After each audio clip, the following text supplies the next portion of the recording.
नमस्कार, राज्यसभा टेलीविजन के कार्यक्रम मीडिया मंथन में आपका स्वागत है। मैं हूं उर्मिलेश।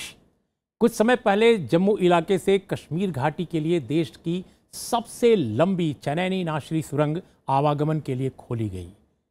6 साल से इस पर काम चल रहा था। सुरंग के उद्घाटन के दिन मैं खुश था, लेकिन एक बंद दिखती सुरंग को लेकर मायूस भी था। ये दूसरी सुरंग सियासत की है जिसे लेकर बरसों से एक सा सिलसिला है। कभी वो खुलती नजर आती है तो कभी बंद। उस दिन मेरे मन में सवाल उठता रहा, इस अंधेरी सुरंग को हमेशा के लिए कब खोला जाएगा? कश्मीर में वो माहौल कब आएगा जब न सुरक्षा बलों पर पत्थर चलेंगे और न 9 साल से 29 साल के युवकों पर पैलेट गनें बरसेंगी? कश्मीर के लिए सन 2002 से 2012 का दौर काफ़ी महत्वपूर्ण रहा। जहां होटलों की बुकिंग 5 या 7% भी नहीं होती थी, वहां होटलों में कमरा पाने के लिए पर्यटक इंतजार करते दिखने लगे। श्रीनगर की डल के शिकारे और हाउसबोट सन 70 और 80 के दशक की तरह गुलजार होने लगे। करोल बाग के व्यापारी भी अपने परिजनों के साथ सोनमर्ग पार कर करगिल जाने लगे। बीच बीच में वहां के युवक सड़कों पर उतरकर गुस्सा जाहिर करते, पर मतदान के लिए वे लंबी लंबी लाइनों में भी खड़े होते। NDA 2 की शुरुआत हुई तो कश्मीर के कई अलगाववादी नेताओं ने भी प्रचंड बहुमत से आई सरकार का ये कहते हुए स्वागत किया कि सरकार अब कश्मीर पर बड़े फैसले लेने में समर्थ होगी। दिल्ली में नई सरकार आने के बाद कुछ ही महीने बाद कश्मीर विधानसभा चुनाव हुए तो लोगों ने 65% मतदान किया। लेकिन इस वर्ष 9 अप्रैल को श्रीनगर संसदीय सीट का उपचुनाव हुआ तो 8 लोगों की मौत, 200 से ज्यादा नागरिकों और 100 जवानों के घायल होने के बीच सिर्फ 7% मतदान। 38 मतदान केंद्रों पर हुए पुनर्मतदान में तो महज 2% लोग वोट देने आए। नाजुक हालात देखकर 12 अप्रैल को होने वाला अनंतनाग संसदीय उपचुनाव स्थगित कर दिया गया, जहां मुख्यमंत्री महबूबा के छोटे भाई सत्तारूढ़ गठबंधन के प्रत्याशी हैं। ये बात सही है कि घाटी में 2014 से 16 के बीच सब कुछ सहज नहीं रहा। क्या इस असहजता की कहानियां हमारे राष्ट्रीय मीडिया में ठीक से दर्ज हो रही थीं? क्या दिल्ली और घाटी के बीच राजनीतिक संवाद का थमना कोई मसला बना? क्या राष्ट्रीय मीडिया की खबरों, खासकर हिंदी अंग्रेजी चैनलों की सायंकालीन चिल्ला चिल्ली में कश्मीर का सच कहीं दबता छुपता रहा? आज के हालात पर कोई भी संतोष नहीं कर सकता, पर यह हालात बने क्यों? क्या मीडिया से भी कवरेज में चूकें हुई? क्या उनसे कोई सबक लेना चाहिए? मीडिया मंथन में हम आज ऐसे ही कुछ सवालों पर बात करेंगे अपने 3 खास मेहमानों से। हमारे साथ आज की चर्चा में मौजूद हैं शुजात बुखारी, श्रीनगर स्थित राइजिंग कश्मीर अखबार के एडिटर इन चीफ। हमारे साथ हैं जगदीश उपासने, पांचजन्य और ऑर्गेनाइजर ग्रुप के एडिटर इन चीफ, और साथ में हैं देश के जाने माने वरिष्ठ पत्रकार और कैच न्यूज़ के संपादक भारत भूषण। तीनों लोग कश्मीर को अच्छी तरह समझते हैं। हम शुरुआत करते हैं शुजात आपसे। आमतौर पे मीडिया के जितने दुनिया भर में समाजशास्त्री हैं, मीडिया समाजशास्त्र पर काम करते हैं, वो ये मानते हैं कि मीडिया सूचना देने के साथ लोगों को उन विषयों पर जागरूक करता है और इस जागरूकता से लोकतांत्रिक समाजों में जन दबाव बनता है पॉलिसी मेकर्स पर, योजनाकारों पर। कश्मीर के कॉन्टेक्स्ट में मैं अगर आपसे पूछूं कि राष्ट्रीय मीडिया में जिस तरह से कवरेज हुआ हाल के वर्षों में, खासकर मैं आपसे 2012 से लेकर अब तक के बीच कह रहा हूं, खासकर पौने 3 सालों में अगर देखा जाए, क्या आपको लगता है कि कहीं ना कहीं मीडिया चूका है सूचना के स्तर पर, लोगों को जागरूक करने के स्तर पर, योजनाकारों पर एक दबाव या माहौल बनाने के स्तर पर? देखिए उर्मिला जी, आप जानते हैं कि मीडिया का जो एक रोल है वो बहुत ही महत्वपूर्ण रोल होता है, और ख़ास तौर से जब कॉन्फ्लिक्ट की सिचुएशन होती है उसमें मीडिया को बहुत ही रिस्पॉन्सिबिलिटी होती है। लेकिन अगर देखा जाए, जैसा कि आपने कहा कि 2012 के बाद जो सूरत हाल कश्मीर में उभर कर सामने आई, अगर देखा जाए तो मीडिया ने, और ख़ास तौर से यहाँ के टेलीविज़न मीडिया, जो यहाँ का नेशनल टेलीविज़न मीडिया है, उन्होंने एक प्रोवोकेटिव रोल अदा किया है और कश्मीर को और आगे धकेलने का काम किया है, जिसमें और प्रोवोकेशंस हुई।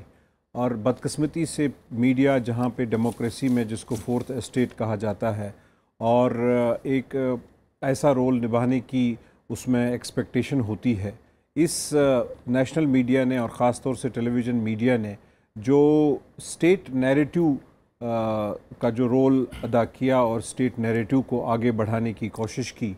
हम ये जानते हैं कि स्टेट का जो नैरेटिव होता है उसके अपने कंपल्शंस होते हैं और एक ऐसी आइडियोलॉजी और एक ऐसी सिचुएशन को आगे बढ़ाने की कोशिश की जाती है, लेकिन उसके साथ साथ उसको करेक्ट करने के लिए मीडिया ही होता है, और अगर करेक्टिव मेजर्स लेने हैं तो मीडिया करेक्ट कर सकता है।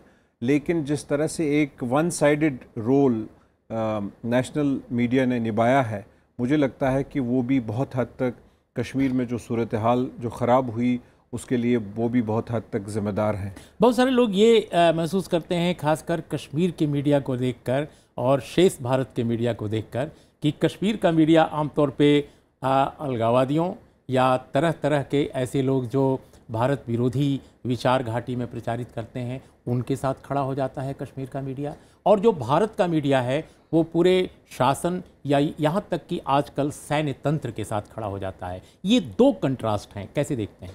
देखिए, मैं समझता हूँ कि अगर आप इसका कंपैरिजन इस एतबार से करते हैं कि नेशनल मीडिया क्या करता है और हम क्या करते हैं, उसमें सबसे बड़ी बात जो है जिसको आपको जहन में रखने की ज़रूरत है वो ये है कि कश्मीर का जो मीडिया है एक कॉन्फ्लिक्ट सिचुएशन में ऑपरेट करता है।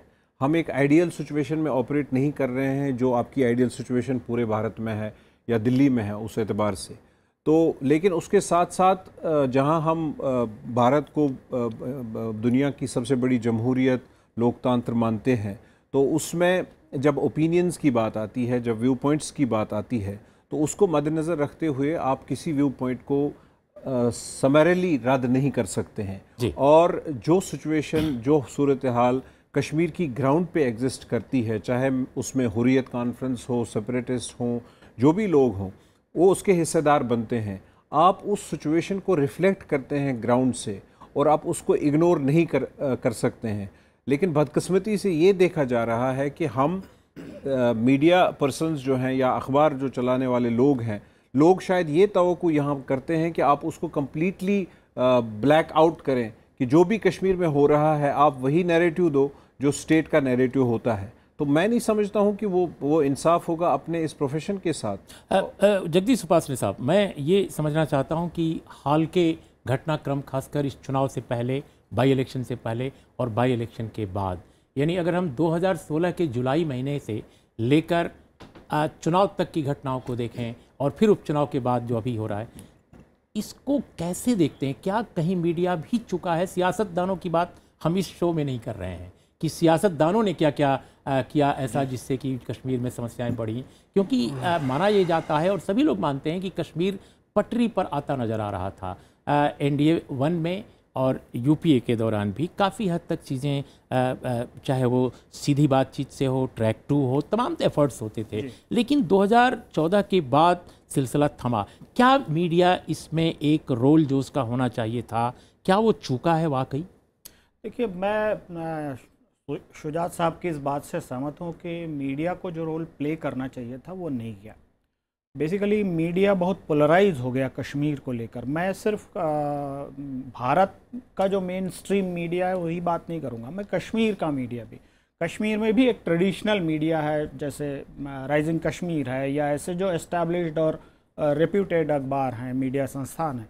लेकिन एक दूसरा मीडिया भी है जो 50 तरह की वेबसाइट्स हैं जिनका कोई माई बाप नहीं है, कौन चला रहा है मालूम नहीं है, कौन से एलिमेंट्स उसको रन कर रही है मालूम नहीं है, कहाँ से फुटेज आ रहा है, कई तरह की चीज़ें उस मीडिया से भी आ रही है। इसलिए हम देखते हैं कि बार बार ये जो गवर्नमेंट या सिक्योरिटी एजेंसीज कई बार वहाँ इंटरनेट को बंद कर देती है जब डिस्टर्बेंसेस बढ़ जाते हैं। तो इसने इस मीडिया का जो रोल है, और भारत का मीडिया भी पोलराइज हुआ है जिस तरह अभी हाल की जो घटनाएं हैं, आप मीडिया पहले से ही पोलराइज है। मैं ये मानता हूँ कि पोलराइजेशन पहले से ही है। ये जो डिफरेंसेस है वो ज़्यादा और स्टार्क हुए, ज़्यादा प्रखर हुए कश्मीर को लेकर। नहीं तो क्या हमारे मीडिया में कश्मीर अविभाज्य अंग है भारत का, लेकिन कश्मीरी नहीं है? क्या ये भाव जो कश्मीरी सोचते हैं कि ऐसा है हमारा मीडिया कि हम कश्मीर को तो अविभाज्य अंग मानते हैं, भारत का बार बार दोहराते हैं, लेकिन कश्मीरियों को ऐसा लगता है कि वो भारत से बाहर के हैं, उनको मारा जाए, पीटा जाए, चाहे जो भी कर दिया जाए। राजस्थान के किसी यूनिवर्सिटी में, उत्तर प्रदेश के किसी कॉलेज में, सड़क चलते, दिल्ली में कहीं भी कुछ किया जा सकता है। अभी राजस्थान की घटना भी आई है, अखबारों में आज छपी है, उत्तर प्रदेश में भी हो चुकी है, पहले भी एक आध बार ऐसी घटनाएं बाहर। ये मीडिया इसको कितना विषय बनाता है? हमने सायंकालीन किसी भी प्राइम टाइम शो में कश्मीरी जो बच्चे कश्मीर से बाहर फेलोशिप पर काम कर रहे हैं उनको लेकर जो हादसे हो रहे हैं उन पर कोई बहस मैंने नहीं देखी। नहीं, एक आध ने किसी ने की होगी, लेकिन मैं इससे सहमत हूँ कि उनके साथ ज़्यादती क्यों होनी चाहिए। वो बच्चे अपना घर बार छोड़ के पढ़ने आए हैं, भारत सरकार की स्कॉलरशिप पर आए, उनमें से कई गरीब घरों के बच्चे, मैं जानता हूँ उनको। मगर मैं ये देखता हूँ कि मीडिया जो लार्जर रोल प्ले कर रहा है एक साइक बिल्ट करने में समाज में, तो उससे कश्मीर अविभाज्य अंग है, इसमें लोगों को कोई दो राय नहीं है। कश्मीरी भी हमारे यहाँ है, वो दो राय नहीं है। लेकिन आप जब कश्मीरी स्टूडेंट को टारगेट बनाते हैं तो ये बात डिफीट होती है। लेकिन जो मीडिया में जिस तरह का प्रचार हम देखते हैं, अब दो तरफा प्रचार है, एक सैनिक के साथ जो वहाँ हो रहा है, फौजी के साथ या सीआरपीएफ के जवान के साथ, और एक कश्मीरी के साथ जो हुआ, उसको बांध कर घुमाया या उसको लेकर चले। तो इन दोनों घटनाओं का मैं समझता हूँ कि मिला जुला असर होता है, और ऐसा तबका समाज में हमेशा से है, हर समाज में है, सिर्फ यहीं है ऐसा नहीं है। मैं उसका संबंध बहुत राजनीति से नहीं जोड़ता, क्योंकि देखिए बात यह है, जहाँ तक आप देशभक्ति की बात आती है तो उसमें आप फिर पार्टी लाइन्स बड़ी ब्लर हो जाती हैं, धुंधली पड़ जाती हैं, क्योंकि उस मुद्दे पर आप देखेंगे कि बहुत सारे राजनीतिक विचारधारा के, भिन्न विचारधारा के लोग भी इकट्ठा खड़े हो गए और वो भी उसी तरह से बोल रहे हैं। तो ये जो उसके कारण समाज में एक तरह का साइकिल बिल्डअप होता है, उसका असर होता है। मैं आपके पास भी रहूँगा। भारत, आप कश्मीर को बहुत नज़दीक से देखते रहे हैं, पत्रकार के रूप में, ऑब्जर्वर के रूप में। पिछले दिनों आप कश्मीर एक टीम का हिस्सा बनकर भी गए थे। आपने उस टीम की तरफ से, यशवंत सिन्हा उसके अध्यक्ष थे, उसमें रिपोर्ट भी आप लोगों ने पेश की। मैं ये समझना चाहता हूँ अपने दर्शकों के लिए कि कश्मीर को एक जर्नलिस्ट या एक भारत के नागरिक के रूप में आपने हाल के वर्षों में जो डेवलपिंग रियलिटीज़ वहाँ की हैं, जो कॉम्प्लेक्सिटीज़ हैं, उनको कैसे देखा? भारत का मीडिया, मेन स्ट्रीम मीडिया, क्या वो ऑब्जेक्टिविटी के साथ, ईमानदारी के साथ उन चीज़ों को पेश कर रहा है जो आपने देखा? और तीसरी बात जो आपसे बिल्कुल जुड़ी हुई है कि आपकी जो रिपोर्ट है, आप लोगों की जो रिपोर्ट है, उस पर क्या रिस्पांस रहा हमारे शासन का? पहली बात तो ये कि क्या भारत का मीडिया कश्मीर की रियलिटी को समझता है? मेरा ख्याल है नहीं समझता है। कौन लोग कश्मीर कवर करते हैं? वही लोग जो पुलिस कवर करते हैं और बाद में जाके होम मिनिस्ट्री कवर करते हैं।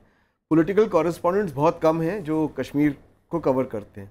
यानी कि जो दर्शकों को या रीडर्स को इन्फॉर्म कर रहा है वो खुद ही अनइन्फॉर्म्ड किस्म का, थानेदार किस्म का, पुलिसिया किस्म का आदमी है। न उसको कश्मीर का इतिहास मालूम है, न उसे आर्टिकल 370 का इतिहास मालूम है, न उसे ये मालूम है कि इंदिरा गांधी और शेख अब्दुल्ला में क्या एग्रीमेंट हुआ था, उसकी शर्तें क्या थी, अगर उनसे हम अलग हो गए तो क्यों हो गए। बिना इतिहास जाने हुए जो कश्मीर कॉरेस्पॉन्डेंट आज अधिकतर, मैं कह रहा हूँ, जो है होम मिनिस्ट्री कॉरेस्पॉन्डेंट है, और वो स्टेनोग्राफर बन गया है होम मिनिस्ट्री का, जो बोल दिया वही लिख दिया। डिफेंस कॉरेस्पॉन्डेंट्स का भी वही हाल है। कितने अखबार हैं जो कश्मीर में लोगों को अपने यहाँ से भेजते हैं कि आप रेगुलर रिपोर्टिंग करिए? कोई नहीं भेजता। इधर तो और कम हो गया है, और कम हो गया। पहले लोग जाते थे, अब वो जाना कम हो गया। एक दो अखबार हैं, इंडियन एक्सप्रेस भेजता है, टेलीग्राफ भेजता है, बाकी लोग तो भेजते तक नहीं है। तो कहाँ से कश्मीर की सच्चाई सामने आएगी? ये कश्मीर भारत का अभिन्न अंग है, एक नारा मात्र रह गया है।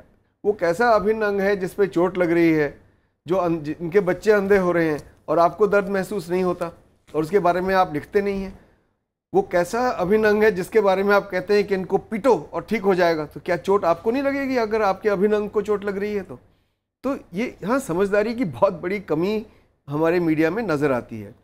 जी, आप कह रहे थे कि दूसरा जो पहलू रिपोर्ट जो एक नहीं 2 रिपोर्ट लिखी गई, सरकार ने उन रिपोर्ट्स को लेने से मना कर दिया। ऑफिशियली कोई मीटिंग नहीं हुई और हमको बल्कि वो डाक में सरकार को देनी पड़ी और पब्लिक में देनी पड़ी। वो थी पब्लिक के लिए, वो सरकार के लिए नहीं थी, क्योंकि सरकारी तौर पे हम गए भी नहीं थे। लेकिन आज ऐसी सरकार आ गई है जो बातचीत में शायद विश्वास नहीं रखती है। और क्योंकि मैं तो सोचता हूँ कि सरकार प्रजातंत्र में ऐसी होनी चाहिए जो सबकी बात सुने। क्या मीडिया इस मामले में एक बड़ा रोल अदा कर सकता था अगर वो घटनास्थल पर जाकर घटनाओं को पर्सपेक्टिव में रिपोर्ट करता? तो शायद सरकार पर, आपको लगता है, जन दबाव बनता कि वहां पर बातचीत ही एक महत्वपूर्ण जरिया है चीज़ों को बेहतर करने का। वाजपेयी रिजीम में, मनमोहन सिंह की रिजीम में डोमेस्टिक लेवल पर चाहे वो या आर्थिक लेवल पर जो भी पॉलिसी उनकी रही हो, लेकिन कश्मीर के लेवल पर शायद और ज़्यादातर लोगों का मानना है शायद नहीं कि बातचीत से ही चीज़ें थोड़ी पटरी पर आई थी और हालात बदले थे कश्मीर के। क्या आपको लगता है कि ये बड़ी चूक है मीडिया की कि वो कोई दबाव नहीं बना पा रहा था कश्मीर पर? चलिए मान लिया कि बातचीत बिल्कुल नहीं हुई 2014 के बाद, मान लीजिए नहीं हुई, कुछ भी नहीं हुआ, लेकिन अभी तो कर सकते हैं। वही बच्चे हैं पत्थर फेंकने वाले जो पहले भी फेंक रहे थे और अभी भी फेंकेंगे। जाके आप बात तो करिए, आप अनंतनाग जाइए, शोपियां जाइए, बदगाम जाइए, रिपोर्ट तो करिए। सबने 7% वोटिंग की तो रिपोर्ट कर दी, ये नहीं बताया कि उसके 3 दिन पहले कैसे 3 कश्मीरी बच्चों को सिक्योरिटी फोर्सेस ने मारा, क्या गलती थी उनकी। अगर जाके इन्वेस्टिगेट करते तो पता लगता है कि उनमें से एक बच्चा तो खाली दुकान के बाहर खड़ा था, उसको कहा घर जाओ, उसने कहा मैं नहीं जाता, और गोली मार दी। लेकिन जगदीश पास ने जो बात कह रहे हैं भारत भूषण, आप हमें बताएं कि अभी जैसे वो मानव ढाल बना करके आर्मी की जीप पर बैठाने की बात है और दूसरी तरफ बच्चों का जवानों को मारने की बात है, थप्पड़ लगाने की, या उनके पीछे उनके बैग पर थपथपी लगाने की बात है, मिसबिहेवियर की बात है। लेकिन आर्मी ने बाकायदे जांच बैठाई है, लेकिन जांच की रिपोर्ट आने से पहले ही आर्मी के अफसर, राजनेता, मंत्री ये बयान दे रहे हैं कि मेजर ने जो कुछ किया सही किया। देखिए, ये जस्टिफिकेशन तो हर चीज़ का दिया जा सकता है, लेकिन आर्मी की जांच का इंतज़ार करना चाहिए। लेकिन मैं इसमें 1-2 बातें ज़रूर कहूँगा, इसलिए कि कश्मीर में कई जो घटनाएं भारत भूषण ने बताई और भी घटनाएं हम जानते हैं मीडिया के होने के कारण, लेकिन दूसरी तरह की घटनाएं भी कश्मीर में हो रही हैं। पॉलिटिकल वर्कर्स को किस तरह गन पॉइंट पर और पॉलिटिक्स को से और भारत से अपने रिश्तों को डिनाउंस करने के लिए मजबूर किया जा रहा है। 90s में ऐसे ही हुआ था और हमने देखा था कि नेशनल कॉन्फ्रेंस और तमाम कांग्रेस के भी तमाम बड़े नेताओं ने, मिडिल लेवल के नेताओं ने, और बंदूक की नोक पर उनको ये राजनीति छुड़वाने का उनके विज्ञापन अखबारों में छपे थे। तो मैं समझता हूँ कि ये चीज़ें भी रिपोर्ट होनी चाहिए। अगर हम बातचीत के लिए प्रेशर मीडिया को बनाना है तो वो दो तरफा, ये जो ऑब्जेक्टिव रिपोर्टिंग नहीं हो रही है इसकी वजह से वो प्रेशर नहीं बन पा रहा है कि एजेंसियां और जो लोग आंदोलन कर रहे हैं उनसे बात कर नहीं रही। शुजात बुखारी, एक बात बार बार गूंजती है मीडिया में भी, खासकर चैनलों की बहसों में भी और सियासत में तो है ही है, कि ये पत्थरबाजी का जो सिलसिला शुरू हुआ 2016 की जुलाई में, बीच में थमा, फिर शुरू। लोगों का कहना है कि नोटबंदी जब आई तो ये बंद हो गया था। तो क्या आपको लगता है कि मीडिया में ये बात जो आई है वो बिल्कुल सही है कि नोटबंदी का रिश्ता ज़रूर पत्थरबाजी के बंद होने से था, कहीं ना कहीं पैसे के बल पर ये कराया जा रहा था घाटी में, और इसके पीछे पाकिस्तान था। जब पाकिस्तान का नाम आ जाता है तो पूरा भारत एक हो जाता है, फिर वो कश्मीर के जन असंतोष का मामला बिल्कुल गायब हो जाता है, पाकिस्तान बनाम इंडिया हो जाता है। क्या मीडिया का ये जो परसेप्शन है, मीडिया के बड़े हिस्से का परसेप्शन, क्या आपको लगता है जायज़ है और सही है? देखिए उर्मिलेश जी, मुझे लगता है कि ये उन लोगों से पूछने की ज़रूरत है जिन्होंने ये नैरेटिव कायम करने की कोशिश की कि डिमोनेटाइजेशन से स्टोन पेल्टिंग जो है वो ख़त्म हुई। अगर ऐसा मामला होता तो फिर 9 अप्रैल या पिछले 1 महीने से जो घाटी में सिचुएशन है, फिर वो क्यों उभर कर सामने आती अगर डिमोनेटाइजेशन से सारा मामला ठीक होता। और दूसरी बात ये कि मुझे लगता है कि ये जिस तरह से ये कहा जाता है कि कश्मीरी जो सारे लोग हैं वो सिर्फ पाकिस्तान की शह पर सारी चीज़ें करते हैं, ये मुझे लगता है कि एक हिसाब से कंटेम्प्ट है कश्मीरी की विजडम को, कि कश्मीरी अपने आप सोचता ही नहीं है और उसने अपने दिमाग को गिरवी रखा है किसी और मुल्क में। मुझे लगता है कि ये बहुत बड़ी ज़्यादती है और एक ह्यूमिलेटिंग किस्म का अप्रोच है कि आप हर बार इस तरह से बात करते हैं कि वो ख़ुद कुछ नहीं करता है, बल्कि उससे कराया जाता है, और ख़ुद अपने गरेबान में आप झांकने की कोशिश नहीं करते हैं कि हमने कितनी गलतियाँ की हैं और हम किस तरह से आज भी, जिस तरह से आपने वीडियो का जिक्र किया कि वीडियो को लीक किया गया बाज़ाब्ता आर्मी के जिस अफसर ने किया, शायद ये मैसेज देना चाहते थे कि हम कश्मीरियों को ये बताएंगे कि आपके साथ ये हाल हो सकता है, क्योंकि जिस तरह से जीप पे बांधा गया बंदे को, उससे बेहतर उसकी मौत थी, क्योंकि एक ह्यूमन साइकोलॉजी को अगर देखा जाए तो इसको हांट करता रहेगा और हर एक कश्मीरी को ये पूरी तरह से हांट करता रहेगा। ये सोशल मीडिया का इस्तेमाल जो दोनों तरफ से हो रहा है कश्मीर को शेष भारत के सामने पेश करने में, खासकर जो एजेंसीज हैं उनकी तरफ से हो रहा है, शासन तंत्र की तरफ से हो रहा है, चाहे शासन तंत्र की तरफ से जो कर रहा हो, और दूसरी तरफ जो अलगाववादी जो संगठन है या उनके जो समर्थक हैं वो भी कर रहे हैं अपने तय। कई बार मेन स्ट्रीम के पॉलिटिशियंस भी कर रहे हैं, अखबार वाले भी कर रहे हैं। क्या इससे क्या फ़र्क पड़ा है कश्मीर की रियलिटी पर और उसकी रिपोर्टिंग पर? उसकी रिपोर्ट, लोगों की साइकोलॉजी पूरी चेंज हो जाती है। आप ऐसा इमेज, अगर जिस टाइप के इमेजेस आ रहे हैं, मैं खाली ये जीप से बांधने वाली बात नहीं कर रहा हूँ, एक इमेज जो कि आर्मी वाले ही या सिक्योरिटी वाले ही शूट कर सकते हैं, उसमें पिटाई कर रहे हैं कश्मीरी बच्चों की, वो कह रहे हैं नारे लगाओ, उनसे ज़बरदस्ती नारे लगा रहे हैं। वो किसी कश्मीरी ने तो शूट नहीं किया ना, वो तो किसी पुलिस वाले ही नहीं किया या आर्मी वाले ही नहीं किया। क्यों कर रहे हैं आप ये सब कुछ? लेकिन मैं एक और चीज़ कहना चाहता हूँ, देखिए, अगर आप बंदूक चलाएंगे वो पत्थर फेंकेंगे, वो पत्थर फेंकेंगे, आप पैलेट गन्स चलाएंगे, ये चलता रहेगा मामला। लेकिन सबसे ज़रूरी बात यह है कि मीडिया को ये समझाना चाहिए भारत के लोगों को कि कश्मीर की प्रॉब्लम पॉलिटिकल प्रॉब्लम है, और इस पॉलिटिकल प्रॉब्लम का कोई फौजी सोल्यूशन नहीं है, इसका सोल्यूशन पॉलिटिकली होगा, और पॉलिटिकल सोल्यूशन प्रजातंत्र में बातचीत के थ्रू आता है। ये माहौल जब तक आप नहीं बनाएंगे, आप इन छोटे मोटे चक्करों में फंसते रहेंगे कि साहब सोशल मीडिया ऐसा कर रहा है। लेकिन भारत, आप जानते हैं कि हमने पहले भी देखा 5-5 वर्किंग ग्रुप बने, इसके बाद दिलीप पंडगांवकर साहब की कमेटी बनी 3 लोगों की, इसके बाद भी बहुत सारे इनिशिएटिव खासकर आप लोगों ने भी किया इस हाल के वर्षों में। तो मेरा ये कहना है कि थिंक टैंक, शोध का काम, रिसर्च का काम तो बहुत हुआ है कश्मीर पर। क्या आपको लगता है कि 2014 के बाद जो सिलसिला संवाद का बिल्कुल खत्म है, क्या इसमें मीडिया कोई रोल अदा कर सकता है जो नहीं कर रहा है? मीडिया केवल बार बार कह सकता है कि संवाद की आवश्यकता है। मीडिया को यह समझाने की ज़रूरत है कि कश्मीर के 3 बड़े स्टेक होल्डर्स हैं, भारत, कश्मीरी लोग और पाकिस्तान। अगर इस रियलिटी को आप नहीं मानेंगे तो आप संवाद किससे करेंगे? इन तीनों में संवाद की आवश्यकता है। जगदीश, देखिए, मैं मानता हूं कि मीडिया ये रोल प्ले कर सकता है कि वो ये करे कि कश्मीर वैली में जो पाकिस्तान समर्थक एलिमेंट है, वो मुट्ठी भर लोग हैं। शुजात साहब की इस बात से मैं बिल्कुल सहमत हूं कि हर कश्मीरी पाकिस्तान के कहने पे नहीं चलता, मेजॉरिटी नहीं चलती, और बहुत थोड़े लोग हैं। आप मीडिया उनको आइसोलेट करने में बड़ी भूमिका निभा सकता है। देखिए, पाकिस्तान का रोल वैली में है और ये जग जाहिर सी बात है। पाकिस्तान को बातचीत में शामिल करना कि नहीं करना, ये भारत सरकार की संसद 2 बार पारित कर चुकी है कि भाई कश्मीर अविभाज्य अंग है। तो लेकिन उसी कश्मीर का एक हिस्सा पाकिस्तान के कब्जे में है। हाँ, अगर आप उससे बात नहीं करेंगे मीडिया तो वो आपके पास नहीं आ सकता। मीडिया में ये बात लिखी जाती है और ठीक लिखी जाती है कि पाकिस्तान से जब बात होगी तो कश्मीर पर बात होगी, जो कश्मीर का हिस्सा उसके पास है और जहां हमारे हिस्से में जो कुछ उनको तकलीफ है।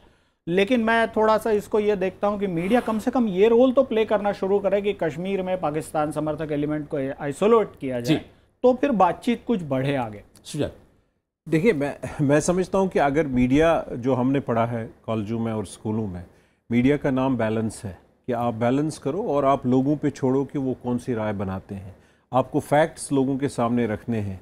तो जब हम कंपेयर करते हैं नेशनल मीडिया और कश्मीर के मीडिया को, आप दोष देते हैं कि कश्मीरी मीडिया भी अलगाववादियों की ज़बान बोलता है और लिखता है। मैं नेशनल मीडिया को चैलेंज करता हूं कि वो कश्मीर आए और हमारे न्यूज़ रूम में काम करें और हम उनको दिखाएंगे कि बैलेंस जर्नलिज्म क्या होता है। मैं आपको चैलेंज करता हूं कि आप कंपेयर करें पूरे नेशनल, खास तौर से टेलीविज़न जो चैनल्स हैं। आपके अखबार को मैं नियमित पढ़ता हूं और आपके अखबार पर वो टिप्पणी नहीं है। नहीं, मैं कहता हूं कि मतलब अगर आप कश्मीर टाइम्स में बहुत संजीदा आवाज है।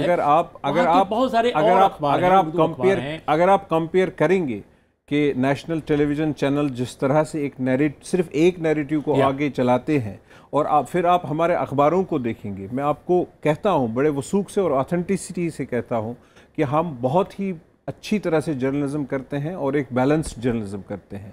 इस अमर के बावजूद कि आपके गवर्नमेंट ऑफ इंडिया की तरफ से जो एडवर्टीजमेंट्स हैं वो पिछले 6-7 साल से बंद है, इसीलिए कि एक नैरेटिव जो कश्मीर मीडिया के खिलाफ यहाँ बनाया गया है कि ये जो अलगाववादी मीडिया है। बिल्कुल, अंत में एक छोटा सा सवाल जो इस समय मीडिया विमर्श का हिस्सा भी है या सियासत में भी है कि भाई डेवलपमेंट बहुत बड़ी चीज़ है, और डेवलपमेंट अगर कश्मीर का कर दिया जाए तो आतंकवाद या अलगाववाद अपने आप लोगों की नाराज़गी खत्म हो जाएगी।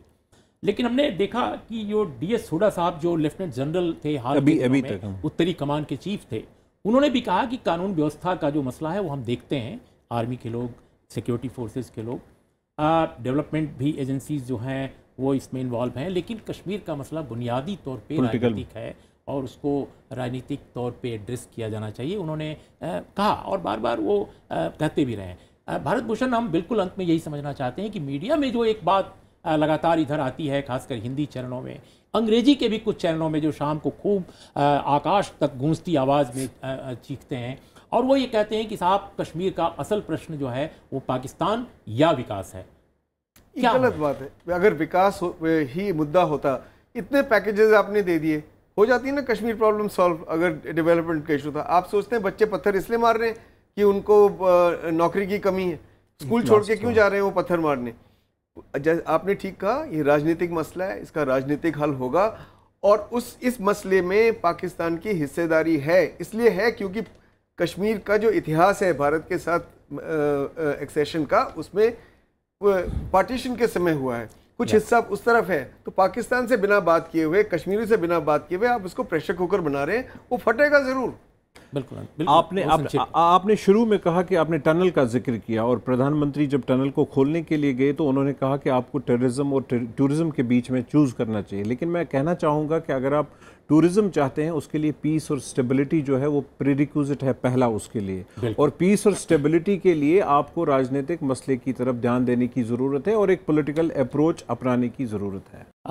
मैं समझता हूं कि आप तीनों लोगों ने कश्मीर जैसे जटिल मसले पर बहुत खुलकर बेबाक ढंग से बात कही है और कश्मीर पर इस तरह की चर्चा केवल स्टूडियोज़ में नहीं, केवल एडिटोरियल्स में नहीं, मैं समझता हूं कि समाज में इस वक्त दरकार है कि लगातार हो, ताकि कश्मीर को हम ऐसा मुद्दा न समझें जो बातचीत संवाद से हल न किया जा सके। भारत के लिए कश्मीर का प्रश्न, उसके लोकतंत्र के लिए कश्मीर का प्रश्न बहुत महत्वपूर्ण है। आप तीनों लोगों को आज की चर्चा में शामिल होने के लिए बहुत बहुत धन्यवाद। देखते रहिए राज्यसभा टेलीविज़न।